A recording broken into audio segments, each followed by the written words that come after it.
عدالت کا معاملہ جاری ہے. اس ہفتے کی دوسری پیشی تھی اور یہی ہمیں تو یہ لگتا ہے کہ ہمارا پیشہ ہی عدالت میں حاضری دینا ہے. ہو گیا ہے, ہفتے میں 3 حاضری ہوتی ہیں. بہرحال آج سینٹ کا الیکشن ہے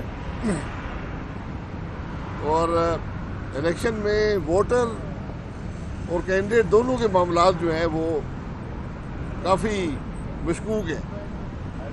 یہ ایک بڑا ایوان ہے, سینٹ ہے ملک کی, اس کے الیکشن کو یونین کونسل کا الیکشن بنا دیا گیا ہے. آپ یہ دیکھ لیں کہ حکومتی بینچز پر کم از کم 3 ایسے ٹھیکیدار موجود ہیں جن کے بارے میں ان کی اپنی جماعت کہہ رہی ہے کہ پیسے دے کر آئے ہیں. یہ پیسے پارٹی کو دے کر انہوں نے ٹکٹ لیے ہیں اور وہاں سے الیکٹ ہوئے ہیں. جو انہوں نے ووٹر کو دیا ہوگا وہ اللہ ہی بہتر جانتا ہے. اور یہ تینوں افراد وہ ہیں جن پر اسی حکومت نے ملتان میٹرو میں کیس بنایا تھا اور جس میں شہباز شریف صاحب کا نام بھی لیا گیا تھا. تو انہی پر اسی حکومت نے الزام لگایا تھا کہ یہ اربوں روپے کھا گئے اور یہ کرپٹ لوگ ہیں اور آج اسی جماعت کے سینیٹر بنے ہوئے ہیں. تو یہاں پر کیا سینٹ کا الیکشن ہوگا کیا نہیں ہوگا وہ تو وقت بتائے گا. ہم نے کل بھی بتایا کہ جو اداروں کی مداخلت ہے وہ بدستور قائم ہے بدقسمتی سے. اب جو حکومت نے چیئرمین کی نامزدگی کی ہے وہ اپنی جماعت کی نہیں کی, ایک دوسری جماعت کی ہے. اور وہی شخص ہے جو پچھلی دفعہ 14 ووٹ لے کر سینیٹر بنے تھے لیکن ان کی جماعت کوئی نہیں تھی. وہ 14 ووٹ کہاں سے آئے یہ بھی معمہ ابھی تک حل نہیں ہو سکا. بہرحال وہ پھر اس دفعہ امیدوار ہیں اور ان کے ساتھ جو ڈپٹی چیئرمین کے امیدوار ہیں وہ آج بھی پاکستان مسلم لیگ نون کی پارلیمنٹری پارٹی کے رکن ہیں.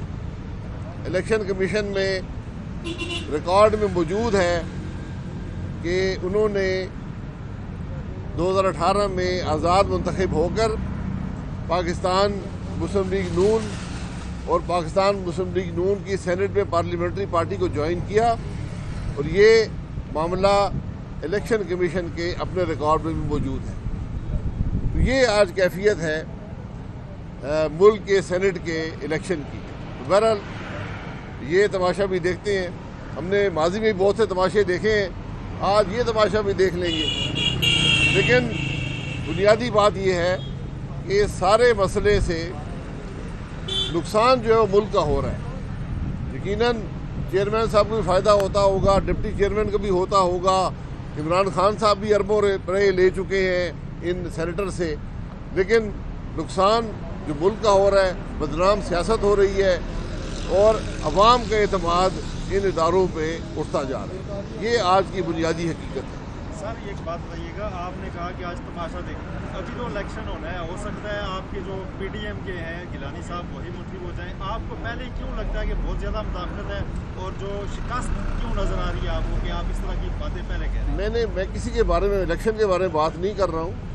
میں نے جو الیکشن میں مداخلت ہے اس کے بارے میں ذکر کیا ہے اور میں نے جو آج لوگ ووٹ دینے والے ہیں ان کے کیا حالات ہیں اس کا ذکر کیا ہے اور جو ووٹ لینے والے ان کے کیا حالات ہیں اس کا ذکر کیا. الیکشن میں جو ہوگا وہ آپ کے سامنے ہوگا, وہ بات ایک علیحدہ بات ہے.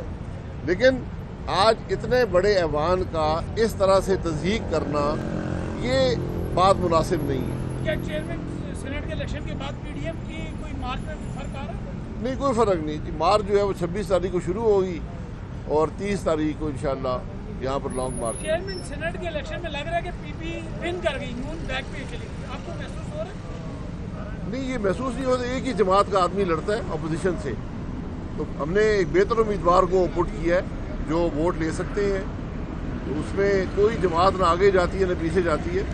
اپوزیشن جماعتیں جو اپوزیشن میں رہتی ہیں, اپوزیشن نے ایک متفقہ کینڈیڈیٹ پٹ کیا ہے اور ہمیں امید ہے کہ ان کو کامیابی ہو. YouTube پر گوگلی ٹی وی دیکھنے کے لیے youtube.com کی سرچ بار میں گوگلی ٹی وی ٹائپ کریں. گوگلی ٹی وی کے پیج پر سرخ رنگ کے سبسکرپشن والے بٹن پر کلک کرنا نہ بھولیے.